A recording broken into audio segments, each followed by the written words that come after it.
Good morning, guys. It is Monday, April the 27th.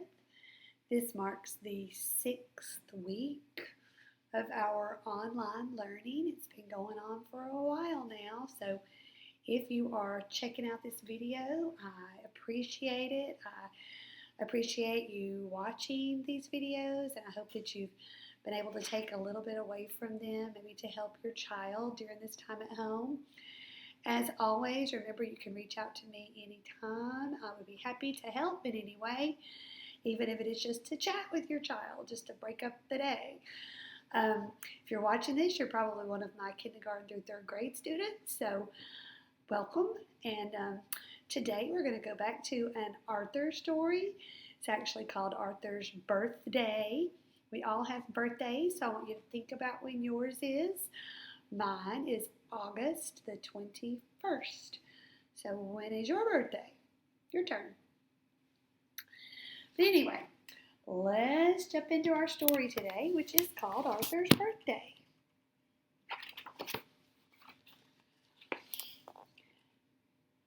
I can't wait, said Arthur. Are you sure it's only Tuesday? See for yourself, said Mother. 4 more days until my birthday, said Arthur.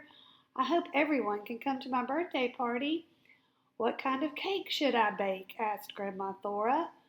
Chocolate, said Arthur. Have a good day at school, said Mother, smiling. And don't forget to hand out your invitations, said D.W. Always count on D.W. Buster, can you come to my party? Asked Arthur. Are you kidding? Said Buster. Of course. Grandma's making chocolate cake, said Arthur. I'll be there, said the brain. I love chocolate.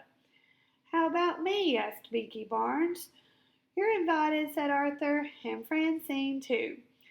Oh boy, said Francine. We can play spin the bottle. Muffy, can you come to my birthday party? Arthur asked. Sure, Muffy answered.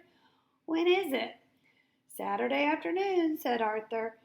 I can't wait. This Saturday afternoon? But that's when I'm having my party, said Muffy. Oh, no, said Arthur, you can't. Can't you change your party to another day? Are you kidding, said Muffy. The rock band and Pickles the Clown have been booked for months. I can't change my party either, said Arthur. All of my relatives are coming from Ohio. No one knew what to do. Should they go to Arthur's birthday party or Muffy's? Wednesday before school, the boys had a meeting. I think we should stick together, said Buster. Me too, said Binky. Right, said the brain. We are all going to Arthur's party. But what about the girls? Asked Arthur. Who needs girls? Said Buster. The girls met out on the playground during lunch. Anyone who doesn't come to my party can't be my friend, said Muffy. But it won't be as much fun without the boys, said Francine. Are you my friend or not? Asked Muffy. Thursday after school, Arthur and his mother picked out decorations for the party. Later, the delivery man brought a big box. Wow, this weighs a ton, said D.W. In the mail, there were 3 birthday cards for Arthur. One was from Uncle Bud. When Arthur opened it, $3 bills fell out. Some people have all the luck, said D.W.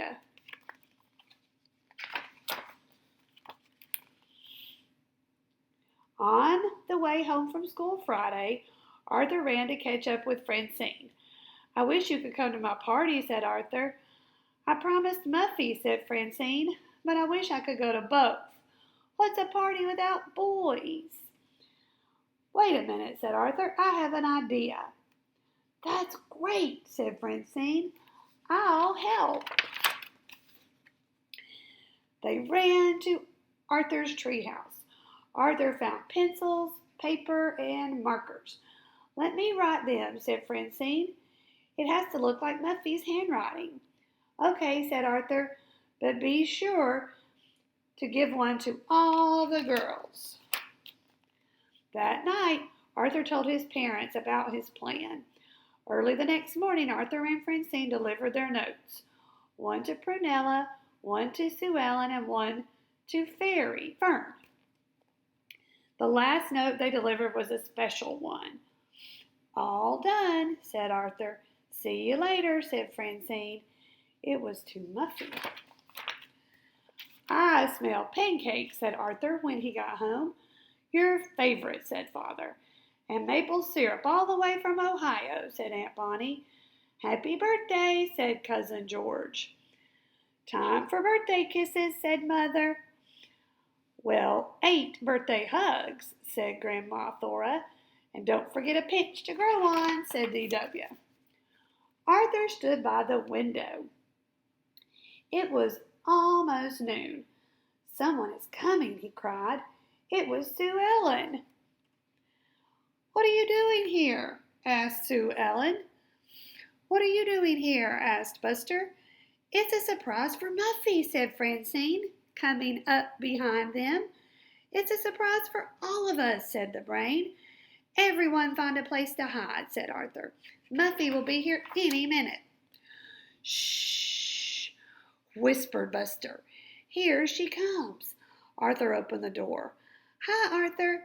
I came to pick up my present, said Muffy. Surprise! Shouted everyone. Happy birthday, Muffy, said Arthur. See, I told you your present was too big to carry. The rest of your party is on the way, said Francine. After all, said Arthur, what's a birthday party without all your friends? This is the best birthday ever, said Muffy. We should do this every year. But next year at your house, said Arthur's mom.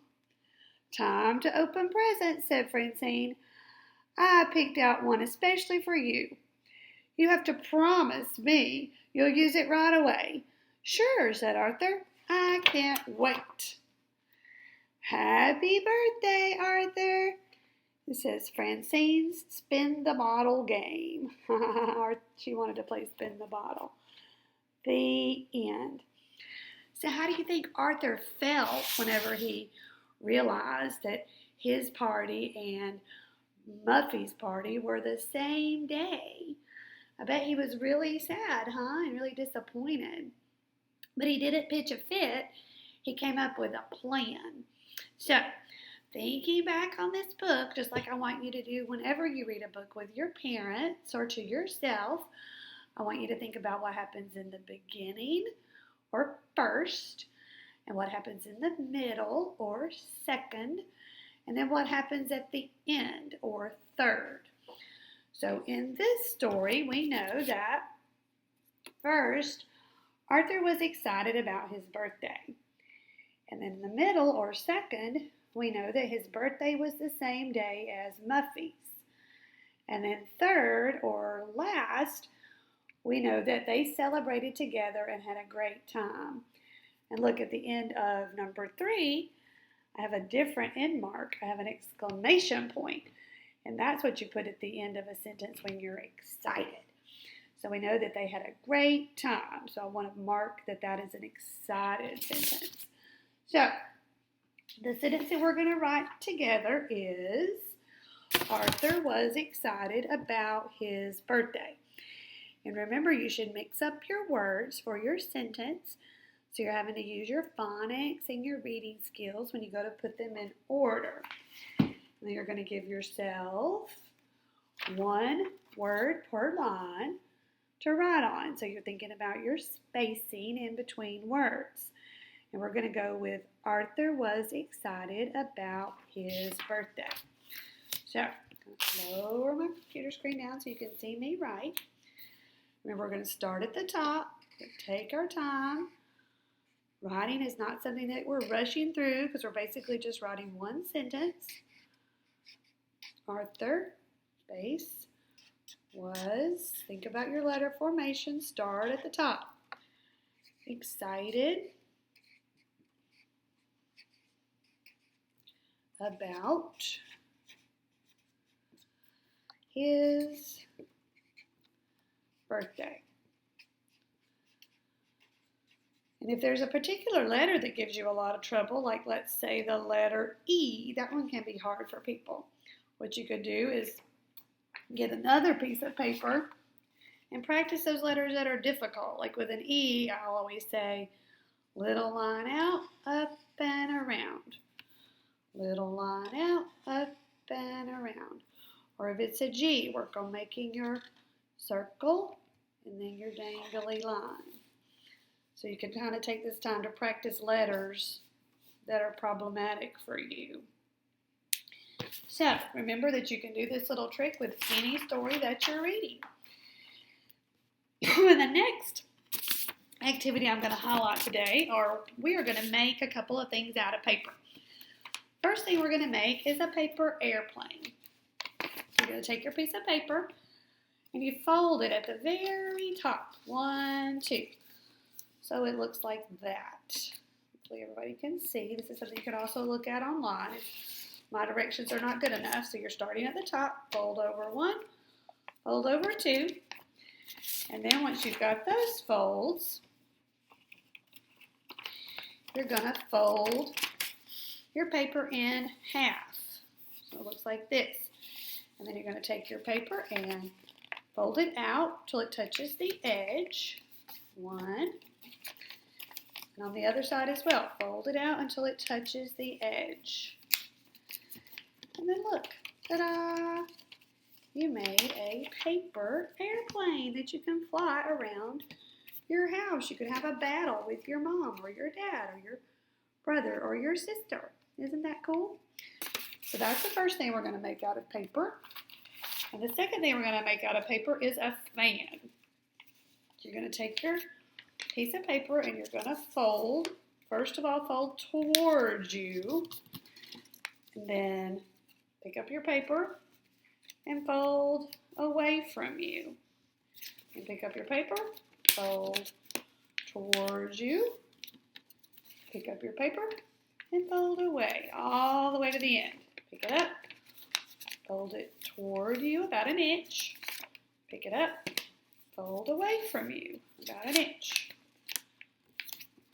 Toward me and away from me. And once you've got your whole paper folded, you fold it up just a little at the end. And then look, you have made a fan. It's getting hotter outside and you can fan yourself with it. So these are a couple of ideas of things that you can make out of a piece of paper. I'm trying to keep my suggestions really simple for people. So thought that might be fun to do today. As always, remember to watch your grip when you're writing. Fix your grip. Remember to be practicing those self-help skills, particularly dressing with buttons and shoes. Work on tying laces if you haven't already. Work on independence with your routines at home. Your bath, washing hair, brushing teeth, getting ready for bed, all those things. Then remember to take advantage of this time to play, climb and swing and run and jump, all those good things. Remember your wall push-ups and your chair push-ups. Remember to help with chores like vacuuming or sweeping. Remember you can pull some things on a blanket or a towel to get out some of that energy that you may have. Those are great heavy work breaks. Remember to use your timer so that you are working and then taking a break. Working and taking a break. Remember the concept of first, then. We talked about that. You can earn rewards such as a snack, or you could earn a break. So just remember not to work in big long periods of time, but to kind of chunk your day as you can. And I will be back tomorrow to talk about a fine motor skill for Tuesday. But I hope you have a great day and a great beginning of your week. And I will see you soon. Bye-bye.